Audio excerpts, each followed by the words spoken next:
like to call this meeting to order, and at this time I'd like to ask Mr. Astor to please lead us in our prayer and our pledge. Please join me.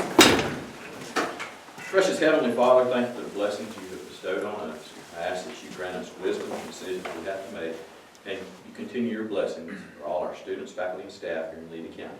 In Jesus' name, amen. Amen. I pledge allegiance To the flag of the United States of America and to the republic for which it stands, one nation, under God, indivisible, with liberty and justice for all. Thank you, Cameron. And at this time I'd also like to ask everyone if they would please silence their phones for our meeting. At this time I would like to call for a motion to adopt our agenda. So moved. Second. A motion is second. All those in favor? Aye. Any opposed? Motion passes. Thank you. I'd also like to welcome our visitors. We have a nice group today, and if anyone would like to address the board with any non-agenda items, please do so at this time. I don't have anyone, and thank you, Terry from our press for coming today. I will move to Mr. Clemens, item E.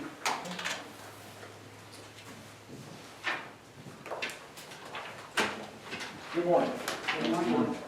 First of all, I'd like to say it's good to be here this morning, and I'm excited about what we're going to be talking about today because this is the first time in my financial career that I've actually had to have this conversation with the board.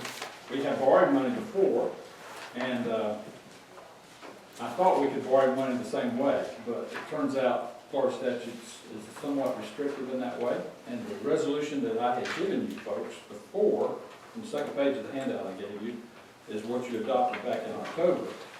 And that's what we typically have done to use as a bridge loan for like a TANs, a tax anticipation note, where you borrow money from your tax revenues in anticipation of collection. But the way this loan needs to work is we need to borrow this money between now and the end of this school year. So there's no tax levy to levy. So I reached out to our friends from Brian Moore and Olive, and Jason is here to help explain that to you. We have a schedule of how we think we're going to need the money and when we're going to need it.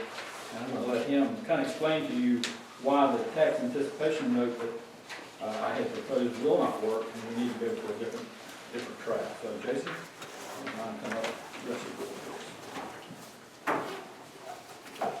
Good morning. It's a pleasure to be back in Levy County and before you to talk about the upcoming financing. Basically, there are two types of bonds that school districts can issue. There are general obligation bonds and there are revenue bonds.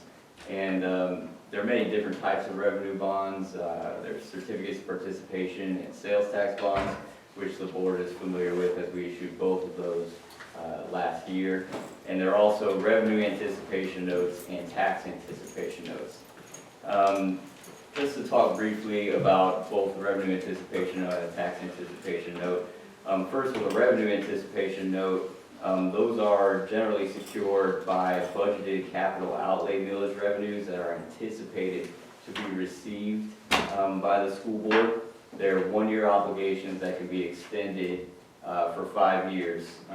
The issue with the revenue anticipation note is that it cannot exceed 1/4 of the revenue received during the preceding fiscal year, which is one reason that we can't take advantage of the revenue anticipation note to do this bridge loan financing, is that we exceed the 1/4 limit that's provided in that statute.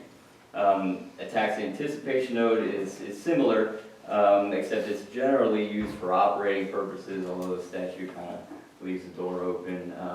But the main issue here is that the funds are coming in a future fiscal year as opposed to the current fiscal year, which is why it gets a little dicey on the statutory side to do a tax anticipation note for this type of financing.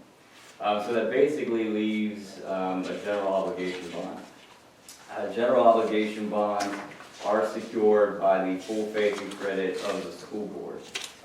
Typically, general obligation bonds require voter approval because they last more than 1 year. However, if a general obligation bond matures within 1 year, voter approval is not needed.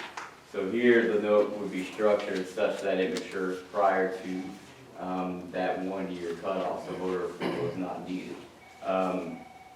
There is, because it is a full faith and credit of the school board, in the event the funds that are planning to be appropriated to pay the general obligation bond do not come to fruition, the bondholder could technically require the school district to levy an ad valorem tax to pay the debt service on that bond. But since we anticipate having the revenues coming in prior to the maturity date, that should not be an issue. So that's basically the plan and the options for this loan. Just based on the statute, short-term general obligation no less than 1 year is just about the only option that is available to finance it in this manner. And if anyone has any questions, I'm more than happy to answer them. If you look at the timeline that's attached to your email, you'll see that the $9 million that we anticipate we're gonna need to finish this project up is basically gonna be secured with the final draw of the special facility funds and the LCIF funds that we're gonna collect in the fall. So those things will not occur until next fiscal year, so we need to borrow the money this year to finish the project. So it's truly a bridge loan to help us get to the end of the project, so that our vendors can be paid on time, and then we'll pay the money back as soon as we collect it, so. It's Pretty 9 secure million. loan. That's our total. $9 million is what we hope to secure. Yes, ma'am. And those funds typically would be available August? August, yeah.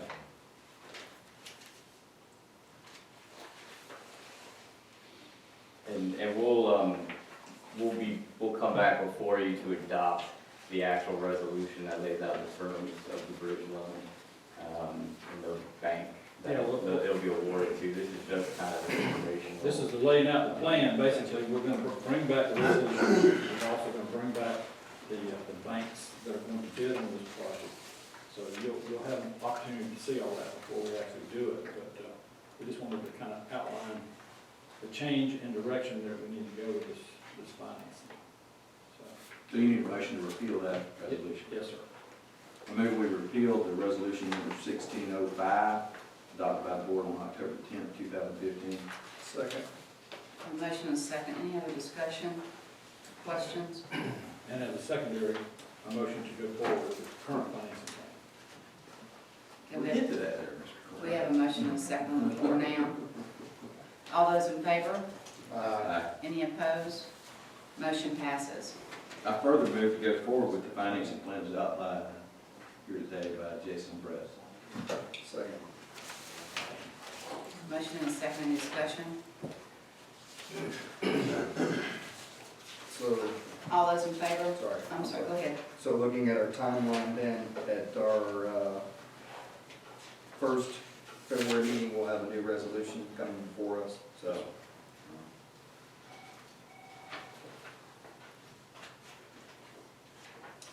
All those in favor? Aye. Any opposed? Motion passes. Thank you. Thank you. Look forward to seeing you next meeting.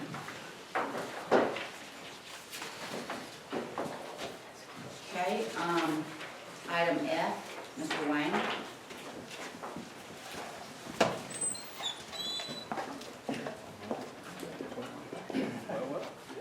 Morning, board members. I'm presenting the school bus safety tips. It's a brochure for the parents.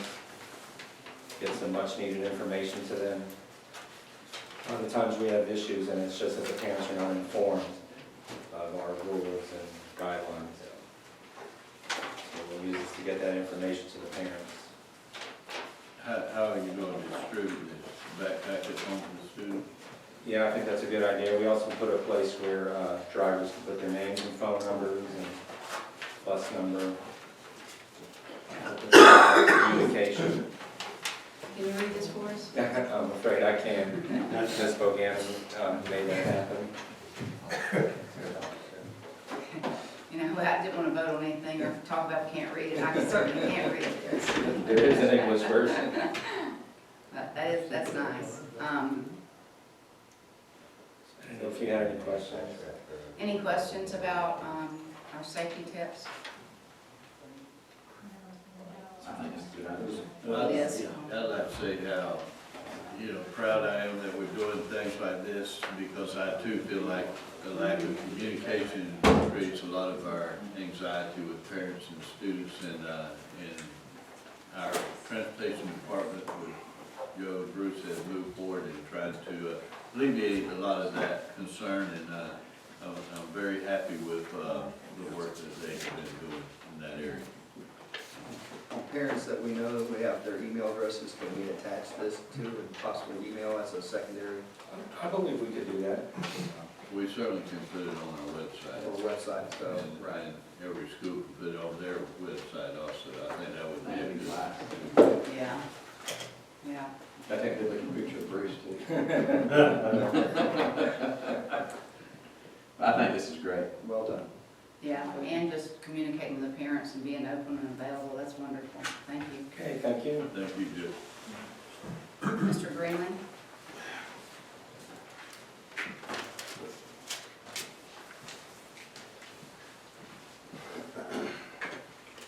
Morning. Good morning, sir. First of all, I just want to kind of commend Joe for the work that he did on the brochure, and just the work he does for me every day. He's been a tremendous help for me, especially transitioning into a new role for myself. But I come today, like I said, speaking to Joe when I first came, we had some issues with driver training, and I think it started falling behind a little bit. And I think one of the bigger issues was, the cost and how we were gonna accomplish it. So what I come up with was a proposal to have our drivers, our experienced, responsible drivers, actually train new drivers. And what we'll be actually responsible for then is just the cost of a sub driver during the time that they're actually training. The Federal Motor Carrier Safety Administration, they brought a ruling down that stated that third-party commercial drivers, licensed testers, could no longer provide the assistance necessary for new drivers, prospective drivers, to pass the CDL, portions of the CDL. So this would alleviate that. With Joe being a third-party tester, this would alleviate that part of the training. And like I said, we have about 7 drivers that we reached out to who've agreed to participate in this program, and it's gonna definitely be cost effective, because the only thing now, like I said, we'd have is the cost of a sub driver on the days that they're actually doing the training. This is basically for your information to know about the changes in the law and the structure and how we'll have to do the training. But it's not exactly a new policy. The only thing that will be presented will be having the sub and presenting time cards, but y'all approve that on a bi-monthly basis anyway, so that part won't need approving. But just so that you will understand where we're going and how we intend to accomplish this bus driver training. Tracy's gonna make a comment. Surely. And this goes right along, just like, for example, our mechanics, the buses have to come in for its maintenance. So the mechanic that does the maintenance on the bus cannot be the person that does the inspection on the bus. And it's the same concept, the person that provides the training cannot be the person that provides the testing. Any questions? Mr. Greenlee, have you been riding any buses with the students and bus drivers? I've been riding a whole lot of buses, and good. I've had an opportunity to experience just a totally different side of things. And like I said, I've been able to see some things, some changes that I can tweak, but I've also been able to see some very responsible drivers who really love their craft, and it's been an eye-opener for me. Like I said, before I got this job, when I saw a bus on the road, that's what it was to me, was a bus going down the road. But having the opportunity to get on these buses and see, ladies who have tons of years on these buses and love it every day. And with the change in kids now, it's even becoming more of a task you know, but, we have some very, very good employees that drive these buses, very good employees. Yeah, I really appreciate you saying that, and that certainly is an eye opener when you really do, so that's great. Thank you. All right, thank you. Our minutes, do we have any changes? Yes, Madam Chair. At the end of the expulsion, student number 1605, I left out a part of it. The student will have the opportunity to petition the board to attend LLA at the end of the 2015-16 school year. Move to accept minutes. With the changes. Okay, any other discussion? All those in favor? Aye. Any opposed? A motion passes to approve the minutes. Consent agenda, are there any changes? There were some changes, but I haven't voted them read. Right, and we have you all No, I noticed did that? no Ms. more White? additions to that. Okay, I'll start with Mr. Turner. We haven't heard from Mr. Turner too much today. The one question that I had was answered, thank you very much. Mr. Asple? I'm good, I think that all my questions have been answered. Mr. Kellett? I'm good to go. Okay. All my questions have been answered too, and it looks great. Do I hear a motion to approve? So moved. Second. A motion and a second. Any other discussion? All in favor? Any Aye. opposed? Consent agenda passes. Mr. Hastings?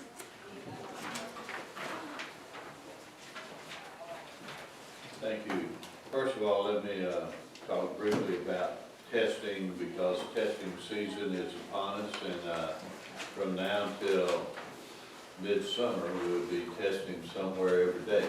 And so I do think that several legislators, key legislators, are trying to help and trying to reduce the amount of testing and trying to accept some alternative means of testing and evaluation of students and their future in their schools. So I think we are moving forward again on that front, so I'm very happy about that. I also have mentioned to the legislatures and DOE about testing rooms and facilities, because when we have to use our business ed labs to test in and the computer labs that we have to do testing, then that means that kids don't have access to that for learning. And so, you know, the old analogy that people have used and I've used is that you can weigh a hog every day, you know, until the fair comes, but that doesn't help the hog gain any weight. But you can test the kid every day until the end of the school year, but that doesn't help the kid with his education. We need to provide the education for children and then test at some point in time. And I do believe in interim assessments, but we have a little bit of overkill in that fashion currently. But the legislatures and DOE are trying to address it, so I'm very happy about that. But we need more rooms, more computer labs in order, as we transition into more and more tests.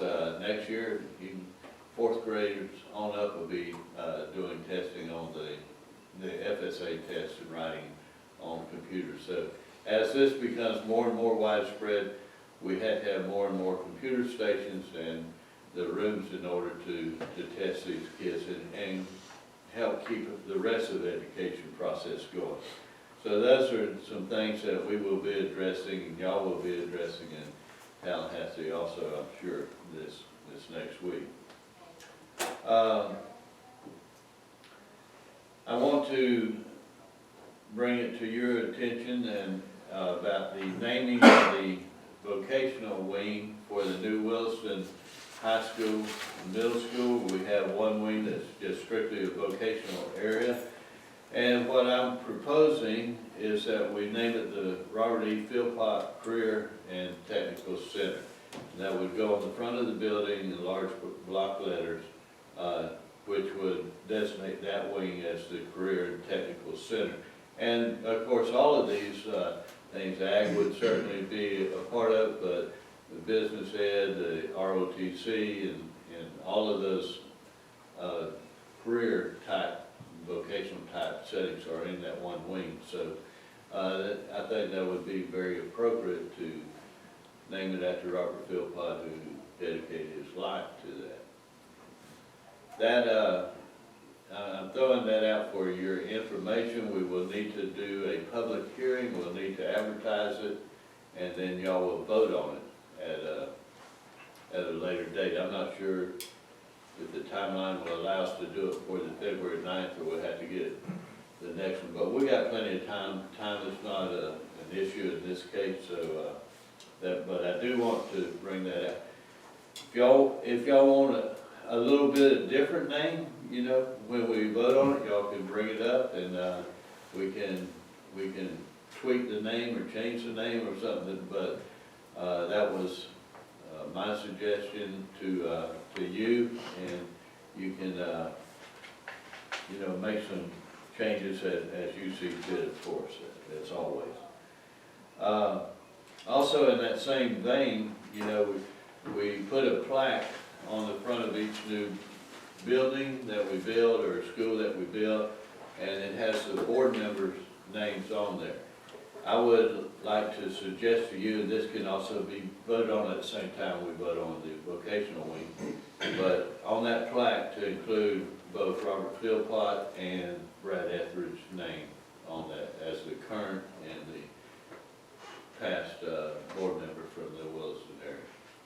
Okay. So y'all can think on that, and we'll bring that up at the proper time for a vote. There is some talk in the Williston community about the start time for the Williston schools, and as we're combining the middle school and high school and putting them in one location, and then we'll just have the elementary and Joyce Bullock in close proximity, that there is some talk about wanting to flip-flop the two-tier busing times. And so the high school, middle school would then start at the 7:50, 7:55 mark, and the elementaries at the later time. Or you keep it like it is right now. You know, that was a major concern when they went to the two-tier busing, and it would continue to be a major concern. And you know, if you want to keep it like it is now, that is fine. If you want to change it, you better get some input into that before you would make that decision. Obviously, one of the things we're going to hear, because we have heard it, those of us over in the Williston area have heard it all along, is the reason it was set up that way with the elementaries going first and getting out first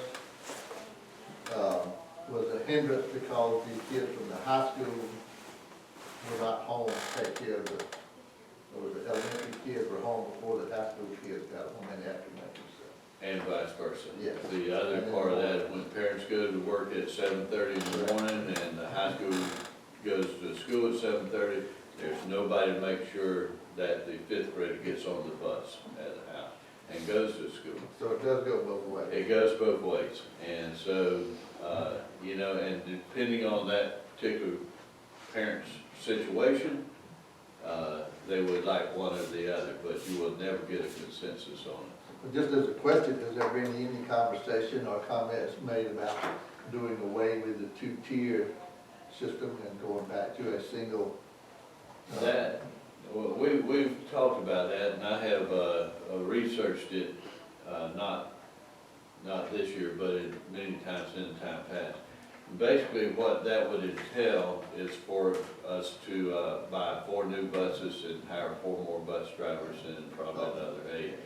And so the economic impact to that would be devastating at this point in time.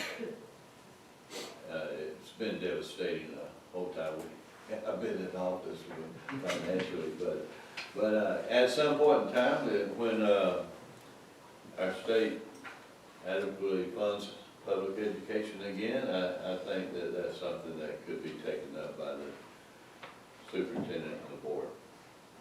But I don't think financially, it would be in our best interest to do that right now. So are we gonna, is that gonna be brought up for us to have a workshop or community input or any action or, I mean? I would say right now that, that if that's something that y'all would like to pursue, that y'all could let me know and I will make arrangements for a workshop. It would need to be a public hearing and people would need to have their thoughts heard. But, if there's no desire to, go down that trail, then we'll stay like it is. If it's ever gonna be changed, it needs to be changed at this time while we're changing school sites and settings. The other thing, Mr. Turner said, high school kids would miss less classes. This is the big one. High school kids getting out for athletic events, and particularly this time of year, basketball, baseball, softball gearing up, track gearing up. They're having to leave before the 4 o'clock period of time for away games and meets. So it would alleviate them missing so many classes, which I consider that to be important. Also, high school kids that have afternoon jobs, that'd be able to go to work earlier, and that would be a benefit. The separation of time for elementary kids in the morning and in the afternoon, that's still an issue too. But we can pursue it or not pursue it, and if y'all can let me know individually what your thoughts are on that. But basically, it's just been proposed to you or talked about, not really, okay. No, it's just one of those things that you hear in the community as we discuss the new setting and so forth. And so I've just thrown it out there to see if there's an interest or we just want to stay like we are. I will tell you too, one other thing,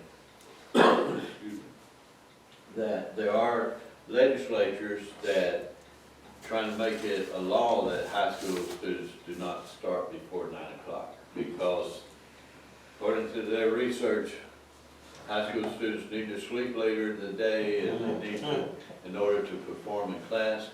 And I'm going, what's wrong with telling them to go to bed an hour early, you know, and put your phone away, turn the TV off an hour earlier.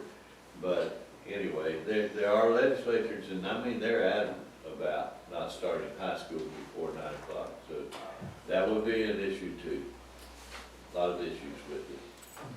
That's one thing I was gonna say. The other thing I would say is I would sure like for Mr. Edwards to be here to kind of give his input. Absolutely. Yeah, this is not anything that, I'm just trying to see if there's any desire to pursue that. Mr. Edison and Mr. Lott did walkthroughs of the new facilities with the middle school and high school personnel, and that everybody could go on these tours, whether teachers, lunchroom workers, secretarial staff, whoever. And so they had a lot of participation in that, a lot of good positive feedback, and everybody's very happy with the progress that's being made on the school. Any questions, thoughts, concerns? Okay, thank you. Thank you, Mr. Hastings. I'll start with Mr. Coward. Do you have any comments? I did have one question. I'm sorry, Mr. Hastings. You go to Tallahassee tomorrow, is that correct? Today. Today, so you'll be up there. So next week, so we'll be up there next week. So if there's anything, so administration-wise, that we need to really hit on when we're with our legislators, please just shoot us an email. So anything that's important. I know Senator Gates is talking about having the ed appropriation budget out today, so this afternoon, so you'll be there right in the thick of things. Right. We actually are scheduled for our legislative dinner tonight, and so that's the reason why I'll be going this evening. The FABS workshop doesn't actually start till tomorrow, but dinner with the legislators tonight. Good. good deal, so. And hopefully, maybe Mr. Bedford will be available next week, so we can spend some time with him while we're up there. So, Yeah, I would suggest that you shoot him an email and ask for a setting with him. Gotcha. That'd be great. Okay. Anything off the top of your head right now that would be good, or anything from you guys over there, Mr. Edison, Mr. Lott, or Ms. Dean? So I know there's quite a few things that are starting to pop a little bit, so to speak, so. Yeah, there's as always, there's 300, 400 educational bills put out there. Most of them never make it through the committees, which I'm very thankful for. There's a couple of horrendous bills out there, devastating. But I don't think that they will go anywhere, so at this point in time, I don't think it's in our best interest to fight a dying bill. But certainly, as always, we're concerned about funding and that is always an issue, and testing is an issue. Those two are our big items. Yes, sir. Thank you, sir. Thank you. The only other thing that I just remind everybody that coming up is the gala, so on February 20th, and hope to see everybody there, so looking forward to that. And in case anybody doesn't know, so we'll be looking for a new principal in Cedar Key with Miss Darby, so she's decided she needs to go back into the classroom and spend a little bit more time with her daughter, so we'll be Yes, sir. advancing with that, so, but we'll miss her, and she's done a wonderful job in Cedar Key, and I hate to lose her, but I'm sure proud of her for making a tough decision like that to be spending more time with family. I think that's family first always. Very much so. Chris, also, we voted to be a sponsor, we haven't paid our money or anything for that. So maybe next time we can, so we don't have that done. That would be good. Thank you. Well, we voted on, we just, it'll send us a reminder. So we'll have things too. The theme, of course, is Denim and Diamonds, I think, is very well received, and a lot of people are looking forward to it. And, probably good for y'all to let Ms. Dollins know. because Yeah, that's I right. think it will be a I've already let her know. Okay, Yeah, okay. yeah, it's confirmed, yeah, Very good. yeah. Along those lines, since we'll skip over Cameron momentarily, It's all good.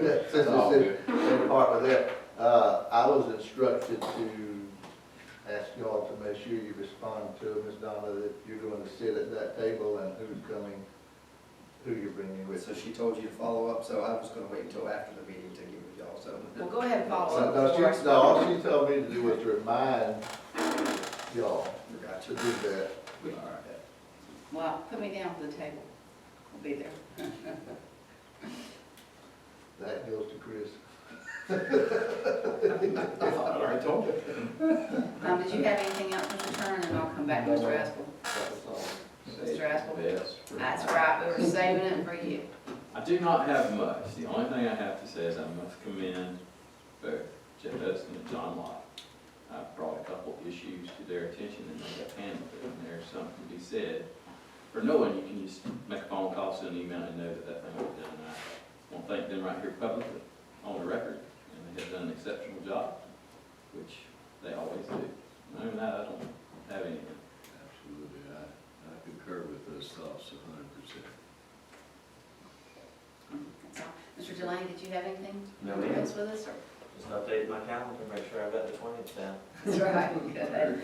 Thank you. I just wanted to follow up on Chris's, that we will be in Tallahassee, and I think at an earlier meeting, we have talked about making sure that we're up to date on all our issues, that we know everything, and we certainly can't have a meeting to talk about that before, but Mr. Hastings, if you could do a blanket email to us on anything you have or see in Tallahassee, so that we can, follow up or address any issues and just be, unified when we do go speak to our representatives up there. While I will do a blanket email, if y'all respond, you can't just blanket it back. You Right. have to respond and get Right. it back to me. Okay? Okay, and I think that's all that I have to. Is there there any other issues or thing we need to bring to the board meeting? I do see they're discussing special facility today.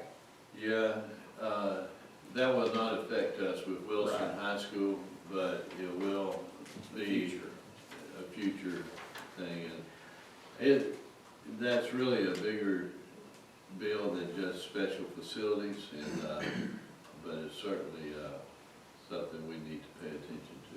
I noticed they have Representative Diaz, Yes. Miami-Dade, that is the sponsoring Yeah, member.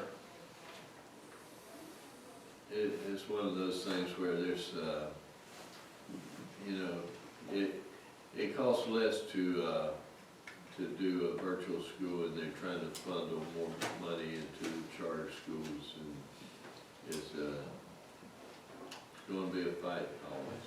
I want to make a comment, and I want this to be on the record. I thought this was funny, and this did come from Facebook. So, but someone who is a Levy County graduate and now does reside in Tallahassee, and they posted something. There was some legislation, and it was on a long thread. But the bottom line was that this person, who I'm not going to name, but is very well connected in the legislative process, stated, "Well, legislators, it doesn't matter to them because they either homeschool or private school their kid." So that is the issue, that we have people up there making decisions about our public education that unfortunately, well, are not vested. That is, And it's even worse than Right. that with the state board. And that's why I've been so adamant about electing the Commissioner of I Education. wholeheartily agree, I Mr. agree. Superintendent. This is something that we know, the public needs to do this, and needs to make our legislators aware that they know that and are tired of it. Until we can get the people of our communities to voice their opinion, we can go up there till we're blue in the face. Exactly. Until the mamas start calling Charlie Stone, start calling Baxter, start calling the various ones, mamas get results better than school board members. Absolutely. So those mamas, we need the mamas to know. We do. Because when mama's sitting there doing that public school homework with her young, that legislator mama, she's sitting back going, yeah, I ain't gotta do this, I gotta party. Yeah. These are things that people need to know, and need to say we're tired of it. One of eight is a public educated member on our state board. Yes, yes. Yeah, that's sad, and I think that we do need to bring those issues up and say that, just absolutely say it to them when we go up there. They need to think about that. I don't know if I brought this up last time or not, but Pam Stewart went to bat for us on the cut scores in the testing, FSA testing for this last year. And she took a beating, even though it was a 6-1 vote. They were very hard on her, and she stood firm, and I commend her for that. So this is not anti-Pam Stewart. This is who the commissioner has to answer to. Right. The commissioner needs to answer to the people, not to 7 people that some of them don't even reside in the United States half the time. Here, here. Mr. Delaney. I was just gonna say, and this isn't just sour grapes coming from the public school system, because really, the way I think about it, and I think it's a pretty fair way to consider it, is what the legislature has been doing is trying to fund 3 different school systems at the same time, and it's not funding any of them adequately. There's the voucher system, the charter system, and the public school system, and they're thinking that they can run 3 different school systems with the same pot of money, or a declining pot of money each year, and it just can't be done. Exactly. Right, I agree with you 100%. And that helps, when I'm talking with folks in the public about that, that helps them understand how much of a financial crunch public schools are in. I like your term, accountability. The state of Florida's always going out accountability. We need accountability for our teachers, our students, our school boards. The Department of Education, their accountability needs to be to the people of the state of Florida. And right now, with the current system, it's not. It's the private interest in whoever's there. That's right, It needs to change. And until it changes, we're gonna have this uphill fight constantly. constantly. Well, I think that would help a lot if we had an elected commissioner. Anyway, talk that up when you can. We will. There's one more issue. We're scheduled to go to Williston Elementary in Joel School, and Mr. Etheridge is unavailable and not able to be here, and I don't think they're exactly ready for our visit, and I need to know what you'd like to do today with that visit. We need to, we can postpone. That's fine. I would suggest that we postpone it. Okay, so at this time, we'll postpone that visit and reschedule it for a later time, but certainly eager to go over there and Don't go to forget, their it's school. Literacy Week. That's right, yes, Literacy Week. I went to Chiefland Elementary yesterday, and everybody needs to go to your school, everybody needs to visit the schools. It brings you back into reality and in touch, and see what all the teachers have to do, and see the kids and the issues they're dealing with, and, you know, jackets and clothes and everything. It's really great to go to the schools, and just like, you know, Mr. Rooney, really riding those buses. That's so important, and we do need to make sure we go. And I was talking to Mr. Hastings, and sometimes I enjoy the visits when we all go together, but it's really more effective when we do notify our schools, and we're just making just a nice visit to kind of see what's happening, not just as a group too. So I think that's very important. I think all of our board members do, but it's certainly something we need to be cognitive about. Yes, that's true. If there's no other business, then the meeting is adjourned. Thank you.